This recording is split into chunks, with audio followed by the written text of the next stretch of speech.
Good evening. Thank you for being here tonight, for joining me. What I want to talk to you about tonight is actually that strange feeling of security that we all know very well, but rarely think about.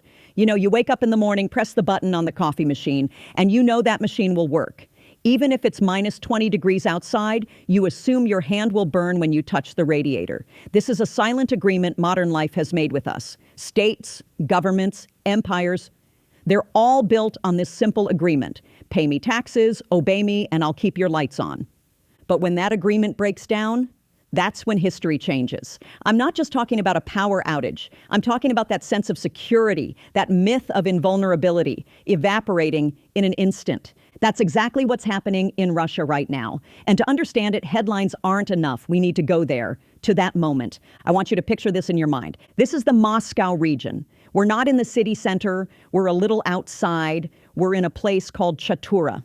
It's winter, Russian winter, the famous Russian winter that stopped Napoleon, froze Hitler.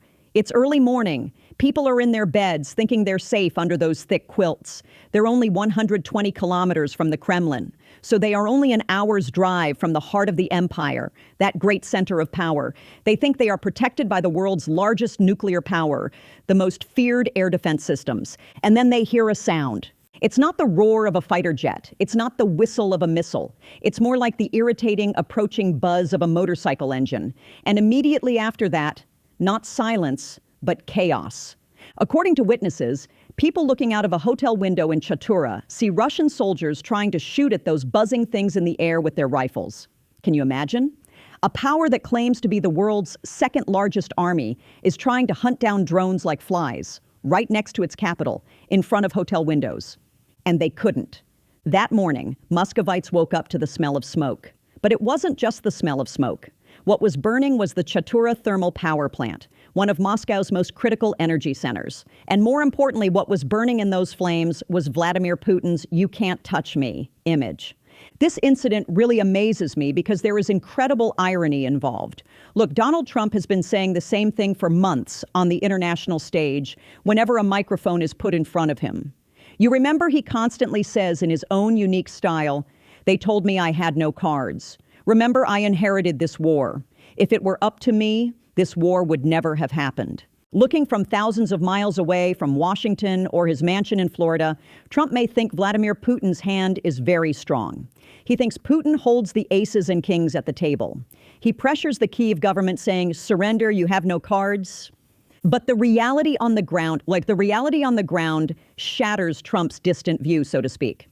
Because what happened that morning in Chhatura was not a one-off accident. This is the detail that surprised me the most. They thought the attack was over. Firefighters arrived. Repair crews gathered at the site of the wreckage. While Russian emergency crews were trying to put out the fire, the second wave came. Ukraine caught the repair crews and emergency response units off guard. This was Vladimir Zelensky's way of showing his cards to the world, and especially to Putin and Trump, in the loudest possible way. Zelensky practically slammed his hand on the table and said, "Do you think I have no cards? I have cards that will plunge Moscow into darkness." This is how should I put it, a very personal form of attack. Striking a military base is strategic, but striking the main artery that supplies a capital city with electricity and heating twice in a row while everyone is watching, this strikes at the very heart of Vladimir Putin's credibility. His claim of protecting you, right at the center of Russian air defense. So while all this was happening, where was that strong leader, that iron fist, Vladimir Putin? This is the most tragicomic yet equally instructive part of the story. Picture this. Outside, Chhatura is burning. People are panicking. Moscow is under smoke. And the leader is meters underground in a specially ventilated bunker, wearing military camouflage, speaking in a trembling voice. This image says it all, actually. This is not the image of a victorious leader. The Russian people have a very specific name for this image, the rat in the bunker syndrome. When I think about this, other examples from history come to mind, but we'll get to those in a moment. What we need to focus on right now is this. Why would a leader go into a bunker? Because he's afraid? Yes. But his real fear is not a missile falling on him. A dictator's real nightmare is the shattering of the illusion he has created. Putin was trying to approach Washington's 28-point peace plan with an "I'm still in control" attitude. He was flexing his muscles. But Zelensky's drones painfully exposed how calcified those muscles really are, how unresponsive they have become. Now let's pause here, because this is not just a "they fired a missile, the power plant exploded" news story. This means that millions of people living in Moscow are left alone in the dark and cold in the middle of winter. And this cold is beginning to freeze not only the insides of homes, but also the future of the regime. In a moment, we will delve into the details of how this attack unfolded. We will discuss not only Chhatura, but also what is happening in Ryazan, on the railways, in the depths of that vast Russian geography, and Zelensky's new Asymmetric Dominance Doctrine. Forget the maps. I will describe to you the sound of those rusting rails, the smell of fear in that shelter. And are you ready? Because the lights are going out and the story is about to get really deep. And now, I want to take you deeper into that night, that morning. Put the news headlines aside. The phrase thermal power plant hit sounds very sterile, very technical, very distant, doesn't it? But the reality is far from that. I want you to feel it. You're in Russia. It's the middle of winter. The air outside is so cold it burns your lungs when you breathe. You're in your home, and the only thing keeping that home livable is the hot water coming through thousands of kilometers of pipes and the electricity coming through the cables. In Russia, home means a fortress built against that wild cold outside entrusted to the state. And the Chhatura Thermal Power Plant, you may never have heard of it before, but for millions of people in the Moscow region, this plant is the very essence of survival. It's not just a place that lights bulbs. Its capacity is a full 1,500 megawatts. That's enormous power. It doesn't just generate electricity, it also provides heat to the Moscow region. So the warmth of those radiators, the heat in the rooms where children sleep, the boiling of tea for breakfast, it all depends on this place. Now think about that scene again. Ukraine's hybrid missile drone systems called Palanitsya are coming in the dark of night, slipping under the radar. And the place they hit isn't just any building. It's the heart of Russia's energy system. Imagine this. The first explosion happens. The shockwave rattles the windows. The sky lights up with an orange flame. As people try to understand what's happening, the first images, smoke and flames, start circulating on social media. Okay, they say, something bad happened, but it's over. The government will come now, put out the fire and rescue us. And the government teams arrive. Firefighters, repair crews, those men in bright vests. They gather at the scene of the disaster. They try to bring the fire under control. And right then, Ukraine plays its second card. With the first light of dawn, the facility is attacked again. This detail chills me to the bone.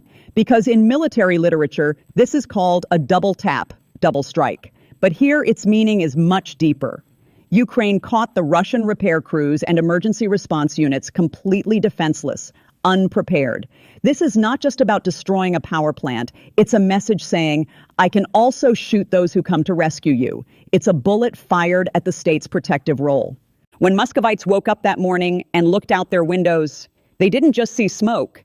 They were confronted with the reality that the state had failed to protect them. That smell of smoke was actually the smell of failure, of collapse. And this incident was not an isolated accident. Now let's expand our mental camera a little further. It's not just Chhatura. Visualize the map in your mind, from Ryazan to Moscow, from Kursk to Oryol. The war is no longer at the front, in the trenches, in the mud. The war is in the heart of Russia. Mark November 19th and 20th in your calendar. What happened in Ryazan on those dates was a lightning strike against Putin's victory narrative. The Ryazan oil refinery, one of Russia's largest, the main artery supplying 40% of Moscow's fuel needs. This place was hit 8 times throughout the year. 8 times. Can you imagine? You're a superpower. You boast about your air defense systems, but you can't protect the facility that supplies half of your capital's fuel. The attacks were so effective that operations at the refinery came to a complete halt. Moscow's airports had to be closed for security reasons. Over 16,000 people in Kursk were left without electricity. The Ryazan thermal power plant was also hit that same night. This is a domino effect. Factories are shutting down, subway lines are disrupted, hospitals are switching to generators. Those massive Russian industrial gears are starting to creak and slow down, as if sand had been thrown between the cogs. And the choking effect it creates in production and supply chains, it's like pouring gasoline on an economic crisis. But the real story isn't in the buildings. The real story is about where the decision maker is while all this is happening. Now let's turn our lens away from the burning refineries and smoke-filled cities. Let's go underground, into the depths of Moscow, into those cold concrete structures. This is Vladimir Putin's world. When you watch it on TV, you see a confident man sitting at the head of a long table in the gilded halls of the Kremlin, right? Russian state television constantly tells us this fairy tale of superpower Russia. But the reality is this. When the leader tells his people that everything is under control, he is actually speaking from an underground bunker. While Chhatura and Ryazan burn, he appears before us as a man in military camouflage, his voice trembling. This image is not that of a victorious leader, it is that of a cornered fugitive. Ask yourself this question: why would the leader of a superpower hold his most important strategic meetings in a bunker, as if a missile could strike at any moment? Why? The answer is simple: because he is afraid. But there is a very interesting psychological layer here. Is he afraid of Ukrainian missiles? Yes, probably. But I don't think that's his real fear. While Vladimir Zelensky is drinking tea with his soldiers at the front, standing in the open air, in the thick of the danger, Putin is hiding in his own capital, from his own people, and from the war he created. This contrast, this juxtaposition shatters the myth of the strong leader in the eyes of the Russian people. The Russian people now see this. The man who drove them to war is hiding in a specially ventilated safe room, meters underground, while they freeze in the cold. The name given to this by the Russian people is very meaningful: the rat in the shelter syndrome. Let's break down this expression: rat and bunker. When does a leader enter a bunker? History teaches us this. When a dictator starts entering a bunker, it means the regime's expiration date has passed. Those thick concrete walls may protect you from missiles, but they cannot prevent the truth from seeping in. Putin is terrified of Ukraine's long-range strike capability, and this fear is spreading like a virus to the generals in the chain of command. Think about it. If the leader is afraid, what does the general do? If the general is afraid, what does the soldier do? What is happening in Russia right now is the collision of fear in the bunker with anger in the streets. And when these two emotions collide, there is only one thing that emerges: chaos. Do you see? It's not just about the power going out. It's about the source of power being cut off. Putin's power is actually more fragile than those power plants, like a light that can be turned off at the flick of a switch. And the lights are going out. And in the next episode, we'll talk about how something much more dangerous is growing in this darkness. I'll explain how Russian railways, that massive logistical beast, raised the white flag, and how Zelensky is waging war not just with missiles, but with economics and psychology. We talked about the fear in the shelter, but outside the shelter, across Russia's vast geography, a much larger, much quieter, and much more deadly collapse is taking place. Russia's home front is collapsing even faster than Ukraine's missiles.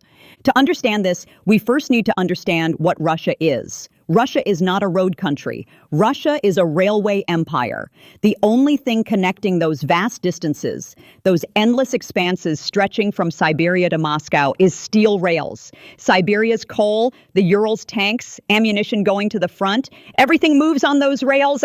Now imagine you put your ear to those rails. What do you hear? Nothing. Because the massive logistical beast that feeds Putin's war machine, Russian railways, RZD, has raised the white flag. This is one of the most striking moments in this story for me. We're talking about 700,000 railway workers. That's no small number, Russia's largest workforce. And this workforce is currently turning its back on Putin.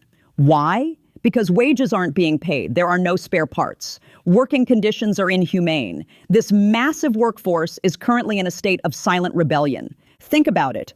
If the railways stop, Russia stops. When the rails begin to rust, the empire rusts too. This is the concrete reality behind headlines like "Civil War is approaching," "Frozen mothers in Moscow suburbs," and "Unemployed refinery workers in Ryazan." For these people, victory or Donbass are now meaningless words. For them, there is only one reality: freezing cold homes, empty refrigerators, and a president who lies. Let's pause here for a moment, because this scene of hunger and cold touches a very familiar place in the genetic code of Russian history.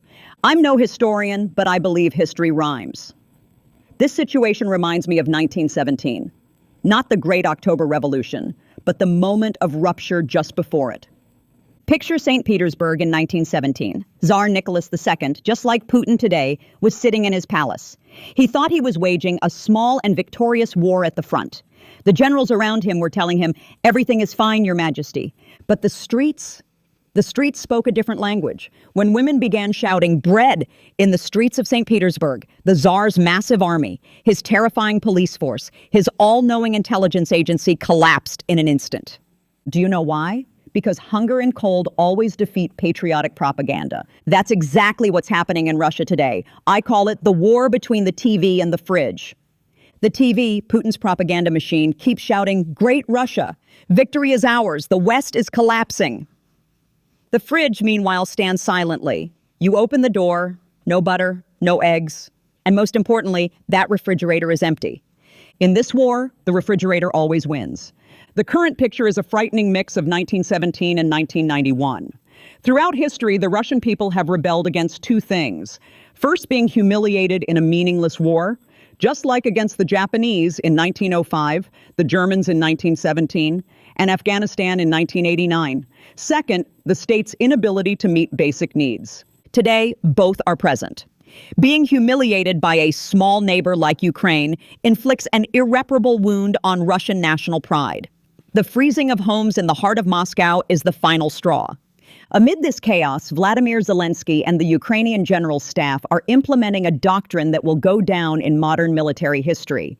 They call it asymmetric dominance. I want you to listen very carefully to this part because this is where the rules of the game change. Putin thought Ukraine had run out of cards, but Zelensky changed the deck. The war is no longer just trench warfare on the front lines. The war is now spread across Russia's strategic depth, across the entire geography. Ukraine's hybrid missile drones have made every point from Sakhalin Island in Russia's far east to Kaliningrad in the far west a legitimate target. The basis of the Zelensky Doctrine is this: don't waste time trying to defeat the enemy on the front lines. Destroy the system that brings the enemy to the front lines.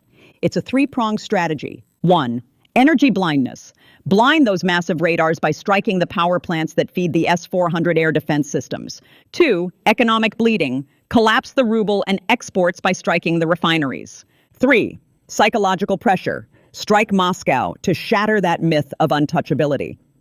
When Zelensky now sits at the table, he has more than just territorial demands in his hand. He has the threat of completely shutting down Russia's energy infrastructure. What Putin fails to understand is this: Ukraine is no longer just defending itself. Ukraine is hunting down the Russian state's existential infrastructure. The hunter has become the hunted. I said the reason the man in the shelter was trembling wasn't just the missiles. The real nightmare is that unchanging cycle of Russian history. The Russian people are incredibly patient, yes, but when that patience cracks, the energy that emerges is not a protest. It is an unstoppable volcanic eruption. Now we are entering the final stretch. We will discuss what all this military and economic collapse means for the future, how Europe and the world view this new equation. Is a frozen conflict possible, or is this just the spark of the next great fire? We made a long journey tonight. We walked through the smoke of burning thermal power plants, wandered the dark streets of Moscow, listened to the creaking of rusting train tracks. But now I want you to take a step back. Imagine stepping out of the scene, out of those smoky streets, and looking down at the world map from much higher up, as if through the cold, impartial eye of a satellite. Because if we read this story only through the lens of a burning power plant or a leader in hiding, we miss the bigger picture. Right now, on the world stage, one of the greatest optical illusions in modern political history is unfolding. And this illusion is hidden in the enormous difference in perception between the two sides of the ocean. Let's go to Washington first, to the other side of the Atlantic, to that safe, distant continent. Donald Trump and his entourage have spread their maps out in the White House or in those sprawling mansions in Florida. They are looking at Russia. And do you know what they see? From 10,000 kilometers away, Vladimir Putin's hand still looks strong. On paper, they see a massive army, nuclear warheads, and a leader who still says, "I'm still here." Trump, with the deceptive confidence that distance provides, thinks Putin's hand is strong. In some corridors in Washington, whispers circulate, maybe it's time for a deal. Maybe Putin still has the power to tip the table. But now Now let's take the camera away from Washington and turn it toward Europe, to Berlin, Warsaw, Tallinn. The atmosphere here is very different. What they see when they look at Russia is not the picture of a strong state that Washington sees. European capitals have taken an X-ray of Russia. And imagine that serious moment when a doctor holds the patient's film up to the light. There is only one diagnosis European strategists see on that X-ray: systemic multiple organ failure. I use this term deliberately, emphatically, because what Russia is experiencing is not simple war fatigue. It is the collapse of an organism. Heart, Moscow. It can no longer pump blood, resources, money to the extremities of the body. Vessels, railways. The logistical arteries are clogged, and 700,000 workers, the red blood cells of this body, are preparing to abandon the system. Nervous system command. The connection between the brain in the shelter and the hand on the front line has been severed. Fear is spreading like a virus among the generals. So why does Washington say agreement while Kiev says let's attack? Why are Berlin and Warsaw shouting prepare for war? Because between the two sides of the ocean, there is a memory gap as deep as the ocean itself. We must understand this. For Washington, the Cold War was a theory. It was an international relations course taught at universities. It was a thriller they watched in Hollywood movies. But for Europe, for Estonia, Latvia, Lithuania, and Poland, Russian occupation is not a theory. It is a trauma that has been lived through, felt to the core. It is an experience. A grandfather in Warsaw can describe the sound of Russian tanks to his grandchild. A mother in Tallinn remembers how an order from Moscow darkened their lives.